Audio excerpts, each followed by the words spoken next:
Everyone, this is Sandeep Kumar और आज के सेशन में हम डिस्कस करने वाले हैं CDS 1 2014 के मैथ्स के पेपर का लास्ट पार्ट जो रहेगा पार्ट 10। और यहाँ पे हम क्वेश्चन नंबर 91 से लेके क्वेश्चन नंबर 100 तक कवर करेंगे और देखेंगे कि क्या क्या क्वेश्चन थे और कैसे आप उनको इजीली सॉल्व कर सकते थे। तो स्टार्ट करने से पहले मैं बता दूं, अगर आप अनअकैडमी पे मुझे फॉलो नहीं कर रहे हैं तो आप अनअकैडमी पे मुझे फॉलो कर सकते हैं। यहाँ पे आपको फ्री क्लासेस जो है वो मेरी तरफ से मिल जाएंगी। अगर आप डिस्क्रिप्शन में लिंक होगा मेरी प्रोफाइल का, उसको फॉलो करते हैं तो आपको फ्री क्लासेस जो है वो सारी की सारी मिल जानी है। अभी प्रैक्टिस सेट चल रहे हैं OIR के, उसके बाद फिर मैथ्स एंड रीजनिंग के प्रैक्टिस सेट चलेंगे। एंड साथ में अगर आप प्लस ज्वाइन करते हैं तो आपको इस तरह से बैच कोर्सेज मिल जाते हैं, इंडिविजुअल कोर्सेज मिल जाते हैं, जिनके थ्रू आप एक बैच में कंप्लीट जो सिलेबस है वो प्रिपेयर कर सकते हैं। और नॉट ओनली कि आप एक बैच देख सकते हैं, आप अपने मनपसंद के अकॉर्डिंग जो भी आपको ज्यादा बेटर लगता है या फिर जिसमें आपका अंडरस्टैंडिंग ज्यादा मैच होता है वो वाला आप बैच कर सकते हैं। और सारे के सारे जो एजुकेटर हैं उन सभी में से किसी का भी कोर्स आप देख सकते हैं। ठीक है, तो यहाँ पे अभी फिलहाल हमारा रिसेंटली एक IMA का बैच जो है वो लॉन्च हो चुका है और CAPF का भी जो बैच है वो लॉन्च हो चुका है, तो आप इनको ज्वाइन कर सकते हैं। सब्सक्रिप्शन जो है वो 1 month, 3 month, 6 month, 12 month, 24 month का अवेलेबल है। अगर आप यूज करेंगे करियर स्टडी लाइव कोड का, ठीक है, इस कोड का अगर आप यूज करते हैं तो डेफिनेटली आपको 10% का ऑफ भी मिल जाएगा। ठीक है, सो कुछ भी अगर प्रॉब्लम हो तो आप मुझे टेलीग्राम पे मैसेज कर सकते हैं। टेलीग्राम के ग्रुप का लिंक जो है वो आपको डिस्क्रिप्शन में मिल जाएगा, वहां से जाइए, ज्वाइन करिए और कोई भी अगर दिक्कत हो तो मुझे कांटेक्ट कर सकते हैं। तो चलिए अभी हम स्टार्ट करते हैं हमारे पार्ट 10 में क्वेश्चन नंबर 91 से। सो क्वेश्चन नंबर 91 है हमारे सामने। हमें कहा हुआ है कि the diameter of the base of a cone जो है, ठीक है, diameter of the base of a cone जो है वो कितना है, is 6 centimetre, altitude is 4 centimetre. What is the approximate curved surface area of the cone? तो curved surface area of the cone जो है वो कितना होगा, हमने ये बताना है। सो अगर हमने कर्व्ड सरफेस एरिया बताना है तो आपको पता है कि वो होता है पाई आर एल। ठीक है, so this is pi R L. So pi मुझे पुट करना है, सो दिस इज 22/7। रेडियस जो है वो हमारे पास कितना है, डायमीटर अगर 6 है तो रेडियस जो है वो 3 होगा। और वन मोर थिंग, अगर एक कोन की बात करते हैं तो कोन में हाइट अगर आपके पास 4 है और रेडियस जो है ये आपका रेडियस पोर्शन होता है, तो रेडियस जो है वो अगर 3 है तो स्लांट हाइट आपके पास 5 आनी है। पाइथागोरस लगा लेंगे, तो दिस इज 22/7 इंटू 3 इंटू 5। सो ये कितना आ जाएगा कट करके? सो अगर आप इसको सॉल्व करेंगे सो अप्रोक्सीमेटली 47 स्क्वायर सेंटीमीटर जो है वो आपके पास आंसर आ जाना है। So it should be B option. बहुत ही ज्यादा इजी क्वेश्चन। तो देखिए, ये आपको ध्यान रखना होता है जब भी आप सीडीएस का एग्जाम दें कि क्या पता इजी वाले क्वेश्चन लास्ट में हो, कुछ भी हो सकता है। तो आप पूरा पेपर अटेम्प्ट करिए, टफ वालों को छोड़कर चलिए और इजी वाले पहले जो है वो अटेम्प्ट करिए। क्वेश्चन नंबर 92 है कि what is the area of the larger segment of a circle found by a code of length 5 centimetre. एक सर्कल में जहां 5 सेंटीमीटर की कोड है, let this is AB is 5 centimetre, उसमें आपसे ये पूछा हुआ है कि area of the larger segment कितना होगा। दैट मीन आपको ये बड़े वाला एरिया बताना है। ओके, सो एंगल जो है वो 5 सेंटीमीटर से 90 डिग्री क्रिएट किया गया। चलो ये भी ठीक है। सो एंगल जो है वो कितना है, वो 90 डिग्री है। सो देखो, यहां से अगर ये 90 डिग्री है तो मैं इस चीज को यहाँ ड्रॉ कर रहा हूं, तो ये कितना बन जाएगा आपके पास, ये बन जाना है आपके पास, अगर ये 90 है, ये 5 है। और नाउ यहां से अगर ये रेडियस होगा तो ये भी रेडियस होगा। पाइथागोरस में लगा ही सकता हूं, तो r का स्क्वायर प्लस r का स्क्वायर इज इक्वल टू 5 का स्क्वायर। सो यहां से 2r का स्क्वायर जो है वो 25 आ रहा है। सो r कितना आ जाएगा, 25 अपॉन में 2 का रूट्स, यानी कि 5 अपॉन में √2। याद रखिएगा रेडियस आपका कितना आ रहा है, 5 अपॉन में √2। सो नाउ आपको क्या बताना है, area of the larger segment बताना है। तो एरिया ऑफ लार्जर सेगमेंट जो है वो कितना आ जाना है आपके पास। ओके, सो अगर मुझे एरिया ऑफ लार्जर सेगमेंट बताना है तो मैं फॉर्मूला क्या यूज कर सकता हूं। जस्ट सिंपल मुझे क्या करना है, देखो एरिया जो मुझे चाहिए ऑफ लार्जर सेगमेंट, उसके लिए मैं क्या करता हूं, अगर मैं एरिया ऑफ सेक्टर जहां पे 270 डिग्री का एंगल होगा, क्योंकि 90 वाला तो ये है, तो उधर वाला अगर मैं निकालूंगा, मतलब इस तरह से ये जो सेक्टर होगा ये 270 डिग्री वाला सेक्टर है। और प्लस मुझे करना होगा एरिया ऑफ ट्रायंगल, जो भी ये OAB रख लो। सो OAB, मतलब अगर मुझे पूरा का पूरा लार्जर सेगमेंट निकालना है ना, तो मुझे क्या करना पड़ेगा, सेगमेंट में, लार्जर सेगमेंट में मुझे ट्रायंगल को ऐड कर लेना है। तो ये कितना बनेगा, थीटा अपॉन में 360, 270 अपॉन में 360 into pi r square, so this is 22/7। अच्छा, पाई मुझे पुट नहीं करना है अकॉर्डिंग टू ऑप्शंस, तो मुझे इनको यहीं पे छोड़ देना है। सो पाई इंटू आर स्क्वायर यानी कि 5 इंटू 5 अपॉन में √2 इंटू √2। सो प्लस आपके पास कितना आएगा, area of the triangle 1/2 base into height, so this is 1/2 into base कितना है, okay, so base and height same ही है, radius, so this is 5/√2 into 5/√2। ठीक है, सो इसको सॉल्व करो, जो भी कॉमन निकलता है उसको कॉमन निकालो, एंड आई होप इसका जो आंसर आएगा, सो दिस इज 25/4, 3 पाई अपॉन में 2+1, ये आपका आंसर आ जाना है। तो एक बार चेक कर लीजिएगा, कोई भी अगर डाउट रहेगा, सॉल्व नहीं होगा, मुझे बता दीजिएगा, बट बहुत सिंपल है, इसके बाद आप कॉमन निकाल के इसको सॉल्व कर सकते हैं। ठीक है, 25/4 जो है वो कॉमन है, बाकी सब इजिली सॉल्व हो रहा है। नेक्स्ट आपके पास है क्वेश्चन नंबर 93। हमें कहा है कि consider the following in respect of the variable variate which takes values 2 2 2 7 7 2 7 7। Median निकालना है, एंड मोड जो है वो बहुत 2 and 7 है। 2 जो है वो 1 2 3 4 टाइम रिपीट हो रहा है, 7 भी 4 टाइम रिपीट हो रहा है। सो आई होप आप इजीली बोल सकते हैं कि सेकंड स्टेटमेंट बिल्कुल सही है, क्योंकि जब मोड हाईएस्ट रिपीटिंग टर्म होती है, तो हाईएस्ट रिपीटिंग टर्म यहाँ पे 2 भी 4 टाइम रिपीट हो रहा है, 7 भी 4 टाइम रिपीट हो रहा है। मीडियन हम चेक कर लेते हैं, तो ये क्या बनेगा, अगर मैं इसको असेंडिंग ऑर्डर में लिखूं, तो 2 2 2 2 एंड 7 7 7 7। सो मुझे सेंट्रल टर्म फाइंड आउट करनी है, तो सेंट्रल टर्म जो है वो कितनी आनी है। सो यहां से अगर मीडियन मुझे निकालना है, सो कितने 1 2 3 8 टर्म्स हैं, तो 8 टर्म्स के केस में इवन है, क्योंकि तो मीडियन जो है वो कितना आना है, fourth term plus fifth term upon में 2 आना है, क्योंकि आपके पास n जो है वो कितना है, इवन है, तो आपके पास जो मीडियन आना है वो आना है n/2 एंड n/2+1। तो ये कितना आएगा, फोर्थ टर्म है 2 and 7, so this is 2 + 7 upon में 2, यानी कि 9 अपॉन में 2, सो दिस इज 4.5।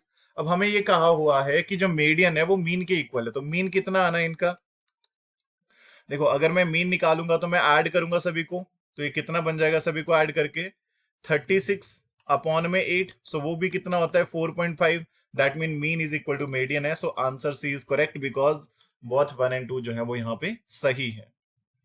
क्वेश्चन नंबर 94 है हमारे पास, हमें कहा है कि consider the following statement pertaining to a frequency polygon of frequency distribution of continuous variable with 7 class interval of equal width. Okay, so now क्या कहा है हमें, the original frequency distribution can be reconstructed from the frequency polygon. Okay, and the frequency polygon touches the x-axis in its extreme right and extreme left. तो x-axis को extreme right और extreme left पे touch करेगा।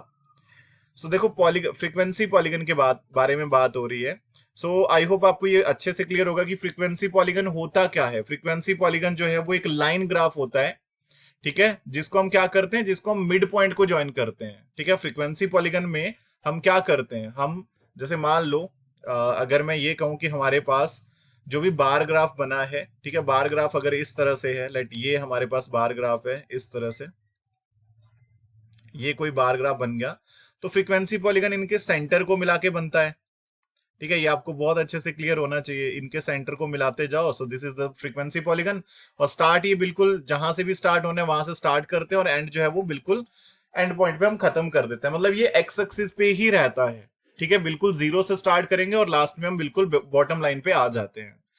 तो that mean आपके पास ये वाला तो बिल्कुल सही है, जो सेकंड है कि the frequency polygon touches the x axis in its extreme right and extreme left. तो क्योंकि हमारे पास जब भी हम फ्रीक्वेंसी पॉलीगन बनाएंगे तो ये एक्स एक्सिस को, जो एक्स एक्सिस है उसको ये जरूर टच करता है।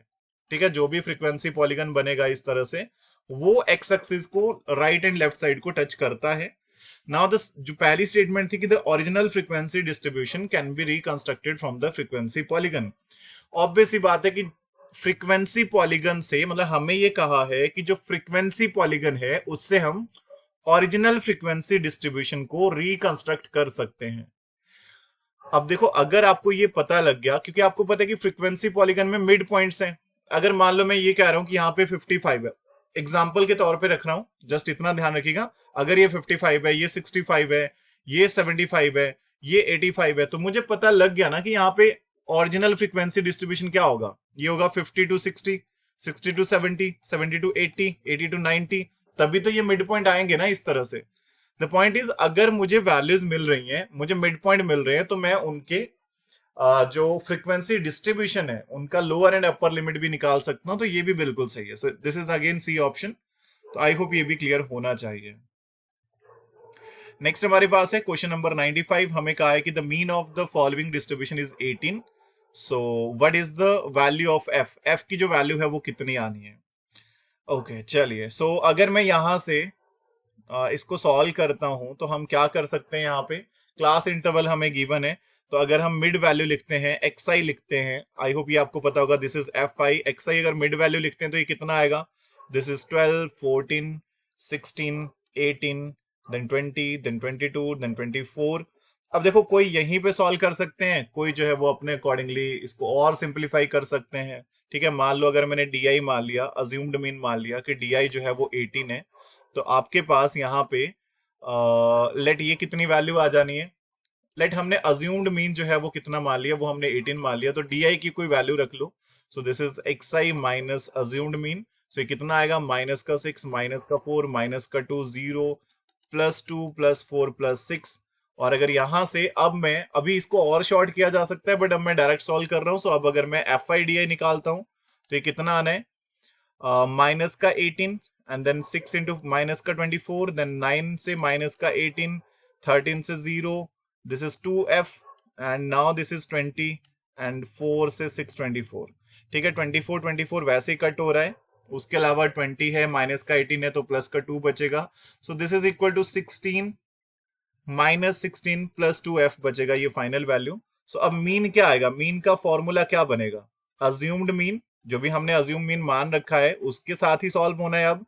तो this is assumed mean plus summation, जो भी आपके पास एफ आई डी आई आएगा अपॉन में समेशन एफ आई आएगा, ये आपके पास वैल्यू बन जानी है। So this is equal to, assumed mean था 18 प्लस हमारे पास है एफ आई डी आई यानी कि माइनस 16 प्लस 2f अपॉन में हमारे पास समीशन एफ आई कितना है। अब ये भी थोड़ा देख लो, समीशन एफ आई हमारे पास बनेगा 40 प्लस एफ, और उसकी जो वैल्यू आनी चाहिए दैट इज इक्वल टू 18 आनी चाहिए। ठीक है, सो आई होप अगर आप इसको सॉल्व करेंगे, ये हमारे पास ऑलरेडी वैल्यू कट हो रही है। सो 40 प्लस एफ जो है minus 16 plus 2f is equal to 40 plus f आ रहा है। और यहां से अगर मैं सॉल्व करूंगा तो मेरे पास f की वैल्यू कितनी आ जानी है यहां से, तो एक बार चेक कर लीजिएगा। ओके, सो f की वैल्यू जो है वो हमारे पास फाइनल वैल्यू, अच्छा ये मल्टीप्लाई भी होना है, इसको एक बार चेक कर लीजिएगा कैलकुलेशन को। ठीक है, कैलकुलेशन एक बार आप चेक कर लीजिएगा कि कहाँ पे क्या लिख सकते हैं।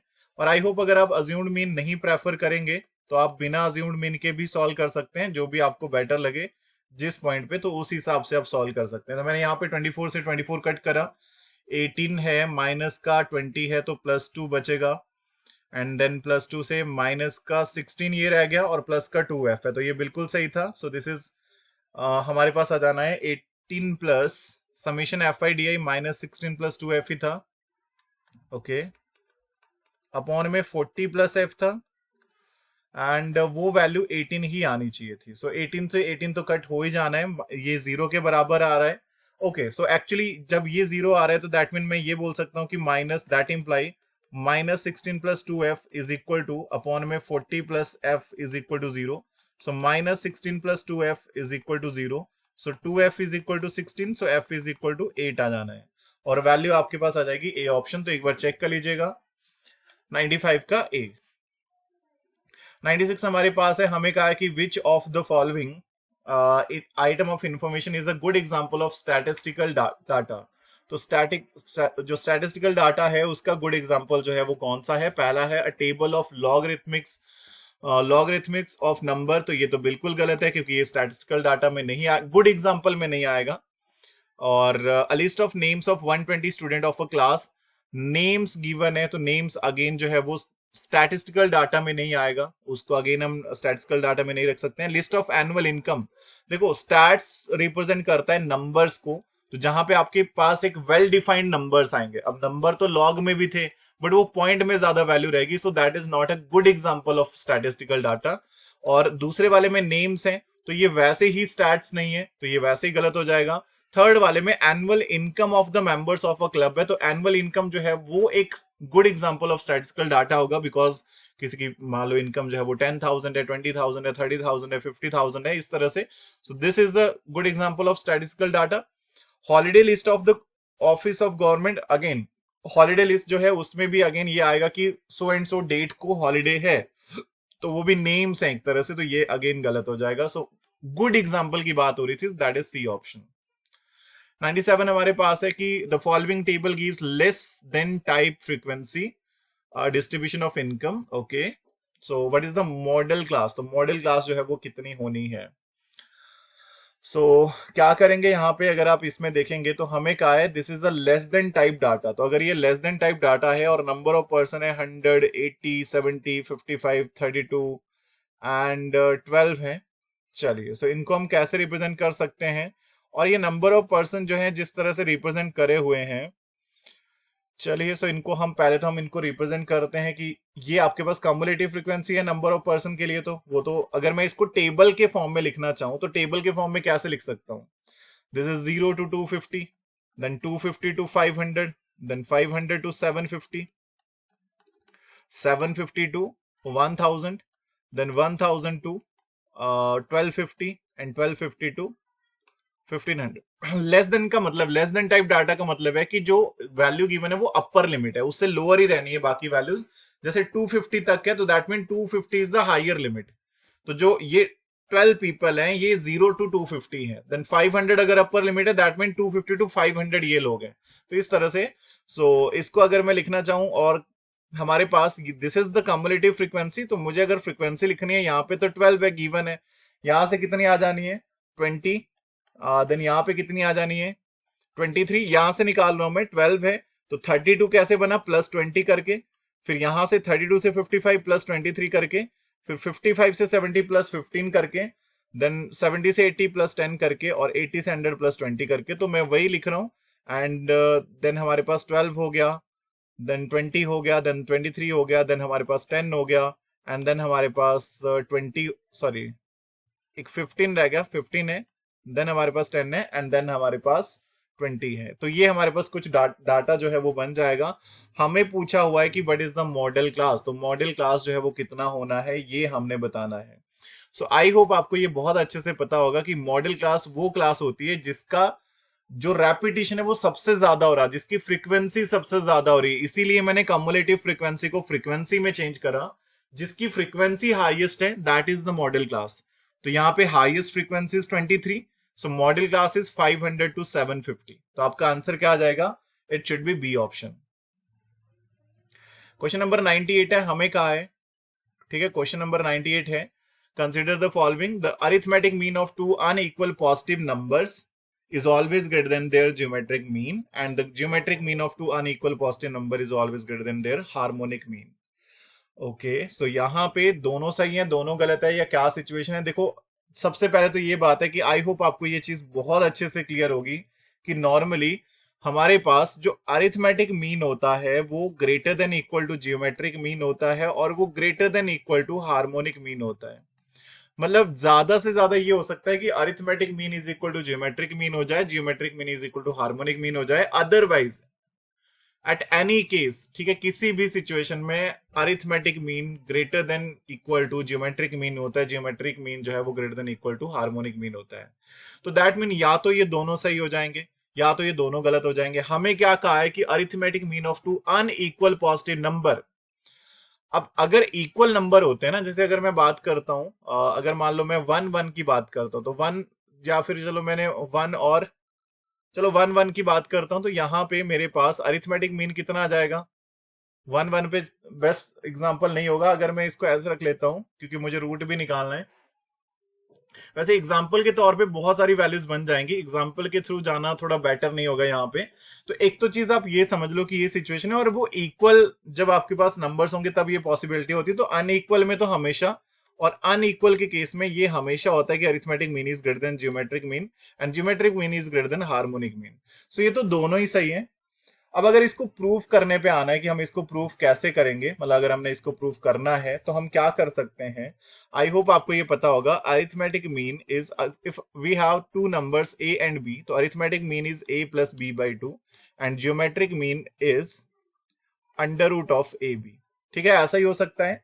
सो यहां से अगर आप देखेंगे तो आपके पास क्या बनेगा, मतलब वो मैं जैसे एग्जांपल भी दे रहा था, मैं यही कह रहा था कि अगर नंबर इक्वल होंगे, जैसे कि नंबर 2 and 2 है, तो 2 and 2 का अरिथमेटिक मीन भी 2 आना है, geometric mean under root of 4 वो भी 2 आना है, हार्मोनिक मीन 1 अपॉन में 1/2 प्लस 1/2 वो भी 2 आना है। तो दैट मीन इक्वल के केस में ऐसा हो सकता है, अदरवाइज तो ग्रेटर ही होना है।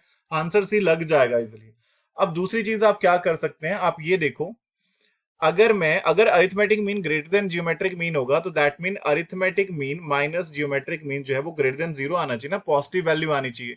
तो ट्राई करके देखो, a plus B by two minus geometric mean यानी कि under root of A B, कितना आता है इसको सॉल्व करके। तो अब देखो थोड़ा सा ये कैलकुलेटिव हो जाएगा, but a plus B minus 2√ab upon में 2 कितना आ रहा है, इसको अगर हम सॉल्व करेंगे तो ये कितना बन जाएगा, a plus B minus 2ab। So this is equal to, this is the type of root A minus root B का होल स्क्वायर अपॉन में 2। कोई भी जो स्क्वायर होता है वो कभी नेगेटिव हो ही नहीं सकता, तो that mean this is greater than equal to 0। So that's why this is correct. तो इसी तरह से दूसरा भी आप प्रूव कर सकते हैं, बट आई थिंक इसमें नीड नहीं होनी चाहिए, क्योंकि आप एग्जाम में बैठ के अगर आप प्रूव कर रहे हो तो दैट मीन आपने बेसिक अच्छे नहीं करे हैं। ठीक है, सो ये क्लियर होना चाहिए। नेक्स्ट आपके पास है क्वेश्चन नंबर 99। हमें कहा है कि consider the following statement in respect of a discrete set of numbers. Okay, so आपके पास क्या है, डिस्क्रीट सेट ऑफ नंबर्स है। सो पहला आपके पास है the arithmetic mean uses all the data and is always un uniquely defined. So देखो यहां से अगर आप समझोगे, पहले तो डिस्क्रीट डाटा कौन होगा, दो तरह का डाटा होता है, discrete data and continuous data. Discrete मतलब होल नंबर्स हैं, जैसे 1 2 3 4 5 ऐसे रिजल्ट आ जाए, और the second one is continuous data, जैसे पॉइंट में भी आ गया 1.1 1.7 1.5 इस तरह के जो डाटा होंगे। So now discrete data, discrete set of numbers की बात हो रही है, और हमें कहा है कि arithmetic mean uses all the data and is always uniquely defined. किस केस में, डिस्क्रीट सेट के केस में। अब देखो जब डिस्क्रीट सेट होगा ना तो दैट मीन होल नंबर्स होंगे। ठीक है, हमारे पास होल नंबर्स होंगे, और अरिथमेटिक मीन क्या होता है, अरिथमेटिक मीन होता है सम ऑफ नंबर्स अपॉन में टोटल नंबर। तो अगर आप ध्यान से देखेंगे, जब मुझे अरिथमेटिक मीन निकालना है तो मुझे सारा का सारा जो डाटा होगा वो चाहिए ही होगा ना। ठीक है, अगर मुझे वो जो डाटा प्रोवाइडेड किया जाएगा तभी मैं उसका यूज कर सकता हूं, तो that mean this is correct. The median uses only 1 or 2 numbers from the data and may not be unique. तो मीडियन जो है वो only 1 or 2 numbers from the data जो है वो यूज कर सकते हैं, और वो यूनिक हो नहीं सकते हैं, मतलब वो यूनिक हो ऐसा जरूरी नहीं है। ओके, सो मीन जो है वो यूनिक होगा, तो मीन को एक ही नंबर आना है। मीडियन जो है, पहले तो ये सोचो मीडियन जो है वो आपके पास यूनिक होगा पक्का, ऐसा कंपलसरी है या नहीं है, पहले तो हम ये समझ लेते हैं। सो मीडियन जो है वो अगर आप देखोगे तो मीडियन तो होता है आपका मिडिल टर्म, तो मिडिल टर्म जो है वो आपके पास यूनिक तो होता है। द फर्स्ट पॉइंट इज कि वो यूनिक तो होता है, बट अब ये सोचो कि क्या वो ऐसा हो सकता है कि वो यूनिक ना हो, बिकॉज मे और मे नॉट का हुआ है ना। ठीक है, सो देखो क्या सिचुएशन हो सकती है। मीडियन की अगर मैं बात करता हूँ, अरिथमेटिक मीन तो आपका कोई एक नंबर ही आना है, जैसे 4.5 ही आ गया मान लो, बट वो यूनिक होगा ना, एक ही नंबर आएगा अरिथमेटिक मीन। बट मीडियन के केस में देख लो, तो मीडियन में क्या होता है, मान लो हमारे पास ऑड नंबर्स हैं, ऑड नंबर ऑफ टर्म्स हैं, तो हम क्या करते हैं, n+1/2, तो वो यूनिक हो जाता है। मतलब यूनिक का मतलब है कि सिंगल सॉल्यूशन आएगा। तो अगर n+1/2 की फॉर्म ऑड नंबर्स हैं हमारे पास मीडियन में, तो वो यूनिक बन गया। बट लेट अगर हमारे पास टोटल टर्म्स इवन है, तो इवन के केस में हम क्या करते हैं, n/2 एंड n/2+1, तो हमारे यूनिक नहीं हुआ, दो मीडियन आते हैं फिर उनका बैलेंस करते हैं। तो द पॉइंट इज हमारे पास मे और मे नॉट भी यूनिक हो सकता है, ये भी बिल्कुल सही है। So again C is the correct answer. And the last question for today session is, हमें कहा है कि द ज्योमेट्रिक मीन हमें कुछ गिवन है is x, and the geometric mean of y1 y2 y3 is y, which of the following is are correct. तो इनमें से करेक्ट कौन सा है। The first one is the geometric mean of x1 y1 x2 y2 x3 y3 xn yn is xy। सो आपको पता है कि ज्योमेट्रिक मीन एक्चुअली होता क्या है, ज्योमेट्रिक मीन होगा under root of x1 x2 x3 up to सॉन xn। That is equal to X. ठीक है, उनका कितना पावर निकालना है, उनका हमने nth रूट ही निकालना है। और इस वाले केस में होगा under root of y1 y2 y3 up to सॉन yn, उनका nth रूट वो कितना है y। तो अगर मैं इनको मल्टीप्लाई भी कर दूंगा ना, तो मल्टीप्लाई करके क्या बनेगा, x1 y1 x2 y2 x3 y3 and so on xn yn, उनका nth रूट कितना आना है, वो xy ही आना है। डेफिनेट बात है, तो ये तो बिल्कुल सही है। द जियोमेट्रिक मीन, देखो जियोमेट्रिक मीन जो है वो डायरेक्ट अरिथमेटिक ऑपरेशन जो है वो फॉलो करते हैं सेम वे में। अगर मैं x1 y1 x2 y2 and so on xn yn का भी रूट निकालूंगा, तो मुझे पता है ना कि ऊपर वालों का जो रूट है वो x है और नीचे वालों का जो रूट है वो y है, तो x अपॉन में y बनेगा ना। सो दिस इज अगेन ट्रू। तो आपका आंसर क्या आना है, सी ऑप्शन, बोथ 1 एंड 2। तो ये था हमारा आज का सेशन। आई होप आपको ये पेपर अच्छे से समझ में आ गया होगा। कोई भी डाउट होगा तो आप कमेंट सेक्शन में बता सकते हैं।